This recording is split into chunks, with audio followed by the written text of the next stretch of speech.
We are going to start new chapter number 2, अध्याय 2, जिसका नाम है एसिड बेस एंड साल्ट, जिसे हिंदी में अम्ल क्षार और लवण कहते हैं।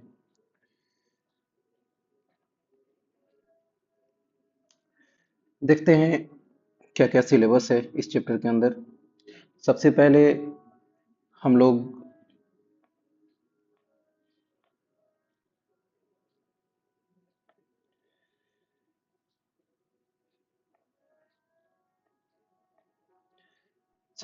लोग पढ़ेंगे अम्ल और क्षार की परिभाषा। उसके बाद हम लोग पढ़ेंगे सूचक। सूचक मीन्स कि कौन ऐसी चीज है जिसकी सहायता से रखी हुई रखी हुई अम्ल या क्षार को पता करके बता सकते हैं कि क्या कौन सा तरल पदार्थ अम्ल है या क्षार है। इसके बाद हम लोग इसके रासायनिक गुणों को देखेंगे। उसके बाद दोनों के बीच में समानताएं क्या हैं इसको समझेंगे। इसे समझने के बाद फिर से एक स्केल को पढ़ेंगे, पीएच स्केल। ये क्या होता है अगले टॉपिक में बताया जाएगा। इसके बाद हम लोग लवण को देखेंगे और अंतिम में महत्वपूर्ण यौगिक को समझेंगे। चलते हैं, शुरू करते हैं अम्ल व क्षार की परिभाषा। अम्ल व क्षार की परिभाषा। अम्ल व क्षार को इंग्लिश में एसिड और क्षार को इंग्लिश में बेस कहते हैं। इसके परिभाषा को दो तरीके से समझेंगे। पहला तरीका भौतिक गुण के आधार पे और दूसरा वैज्ञानिकों के आधार पे। भौतिक गुण के आधार पे, भौतिक गुण कहने का मतलब है कि जिसे हम लोग भौतिक रूप से अपने ज्ञानेंद्रियों के द्वारा पता कर सकते हैं, जैसे कि देखना, जैसे टच, जैसे टेस्ट यानी कि स्वाद। तो इनके आधार पे भी अम्ल व क्षार को हम लोग बांटते हैं। देखते हैं, स्वाद के आधार पे अम्ल खट्टा होता है जबकि क्षार कसैला। स्पर्श के आधार पे अम्ल रुखरा तथा क्षार चिकना होता है। लिटमस की बात करें, लिटमस क्या होता है इसके बारे में हम लोग विस्तार से पढ़ेंगे सूचक में। लिटमस को अगर देखें तो अगर कोई लिटमस लाल हो जाता है तो उसे अम्ल समझेंगे, अगर कोई लिटमस नीला हो जाता है तो उसे क्षार समझेंगे। आगे बढ़ते हैं हम लोग वैज्ञानिकों के आधार पर या वैज्ञानिकों के अनुसार अम्ल व क्षार की परिभाषा को देखेंगे। इसमें महत्वपूर्ण तीन वैज्ञानिक हैं जिन्होंने अम्ल व क्षार को परिभाषित किया। पहला योगदान जाता है आर्हेनियस को, दूसरा योगदान है ब्रोस्टेड और लॉरी को, और तीसरा लेविस के अनुसार। इसमें सबसे महत्वपूर्ण है आखिरी वाला, लेविस।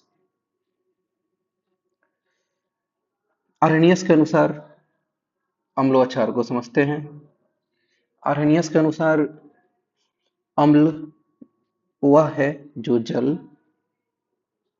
यानी कि विलयन में H+ आयन दे।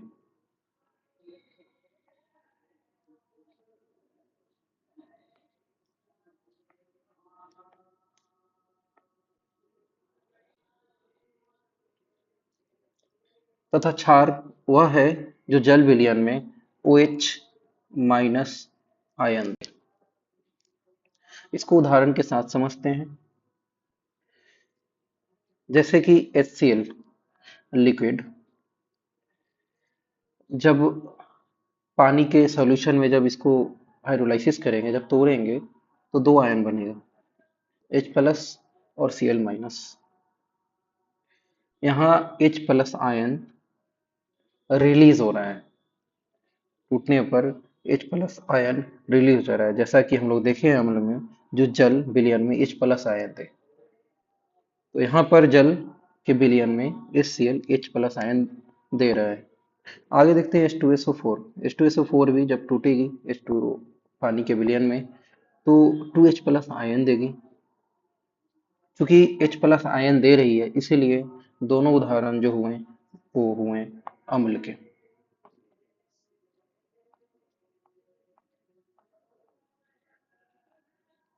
अब देखते हैं आगे नेक्स्ट उदाहरण। NaOH सोडियम हाइड्रोक्साइड इसको पढ़ते हैं। पानी के विलयन में Na+ आयन तथा OH माइनस आयन देगी। यहाँ पर हम लोग देख रहे हैं product side OH minus ion release हो रहा है। नेक्स्ट उदाहरण देखते हैं MgOH2 लिक्विड पानी के विलयन में Mg2+ आयन तथा OH माइनस आयन प्रदान करेगी। यहाँ भी देख रहे हैं कि OH माइनस आयन रिलीज हो रही है। कहने का मतलब दोनों का दोनों क्षार हुआ। एक बार फिर से समझते हैं। HCl क्या होगा? अम्ल। H2SO4 क्या होगा? अम्ल, क्योंकि दोनों H+ आयन देती है। NaOH तथा MgOH2 दोनों का दोनों क्या है? क्षार, क्योंकि दोनों पानी के विलयन में OH माइनस आयन प्रदान करती है। आगे बढ़ते हैं। नेक्स्ट वैज्ञानिक का नाम आता है ब्रोंस्टेड और लॉरी के अनुसार। ये दो वैज्ञानिकों का नाम है, दोनों ने मिलकर ये परिभाषा दिया था। देखते हैं इनके अनुसार अम्ल की परिभाषा क्या है।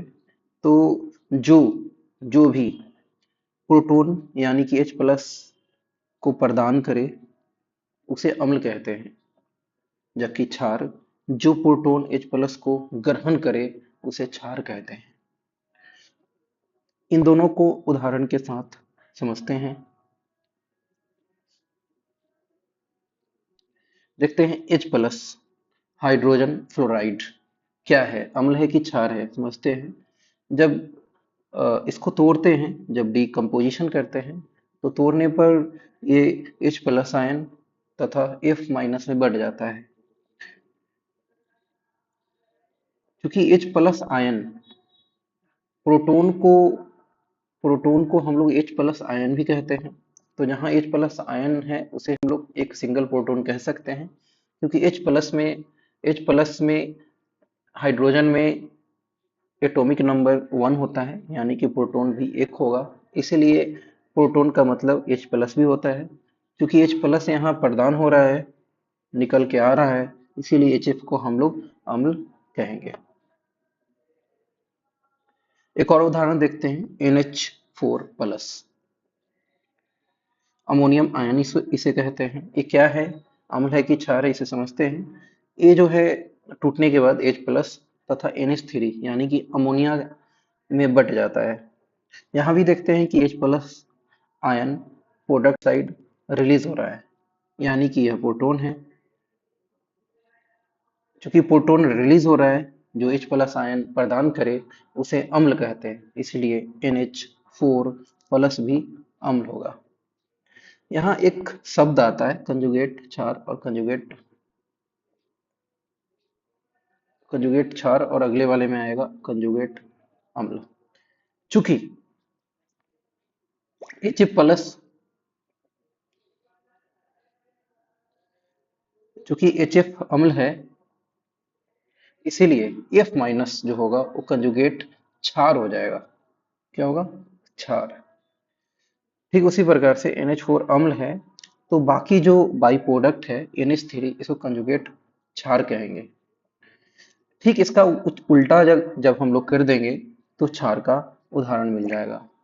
देखते हैं NH3+H+। अब यहाँ पे NH3 क्या है इसको समझते हैं।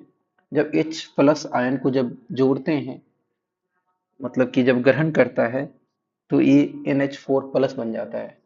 जो भी प्रोटॉन ग्रहण करे उसे हम लोग क्षार कहते हैं, इसीलिए NH3 क्या हुआ? क्षार। ठीक उसी प्रकार CO3 2- कार्बोनेट आयन है।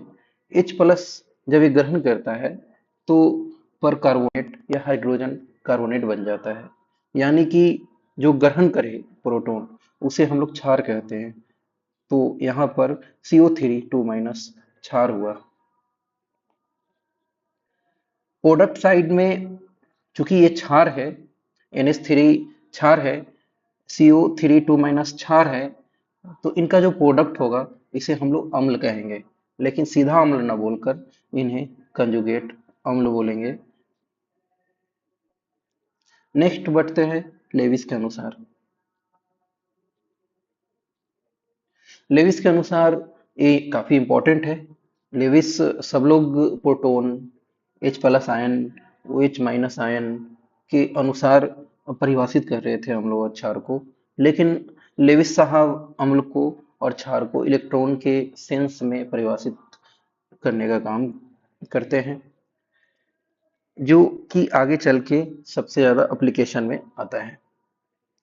देखते हैं इनके अनुसार अम्ल क्या है। जो भी जो भी तरल पदार्थ या सब्सटेंस यानी कि पदार्थ ई माइनस को ग्रहण करे, क्योंकि इलेक्ट्रॉन है, इलेक्ट्रॉन का चार्ज माइनस होता है, इसलिए इसके ऊपर माइनस लिखेंगे। तो जो भी ई माइनस, अगेन, जो भी ई माइनस को ग्रहण करे उसे अम्ल कहेंगे, तथा जो भी ई माइनस को प्रदान करे उसे क्षार कहेंगे। इसे भी बाकियों की तरह उदाहरण के साथ समझते हैं। देखते हैं Mg2+। Mg2+ में जब 2 इलेक्ट्रॉन ऐड करते हैं तो Mg बन जाता है, यानी कि यहाँ पर इलेक्ट्रॉन का ग्रहण हो रहा है। ग्रहण, तो जो भी ग्रहण करे उसे क्या कहेंगे? अम्ल, यानी कि Mg2+ अम्ल हुआ। चूंकि Mg2+ अम्ल हुआ तो जो प्रोडक्ट बनेगा वो क्षार है, और जैसा कि हम जानते भी हैं कि मैग्नीशियम क्षार होता है। नेक्स्ट उदाहरण को समझते हैं। NH3 जो कि क्षार हुआ, कैसे? क्योंकि ये इलेक्ट्रॉन को रिलीज कर रहा है, इलेक्ट्रॉन को प्रदान कर रहा है, इसीलिए NH3 क्षार हुआ, जबकि बाई प्रोडक्ट NH4+ अम्ल हुआ। आगे आगे की कक्षा में हम लोग अम्ल व क्षार इस सूचक को पढ़ेंगे। Thank you.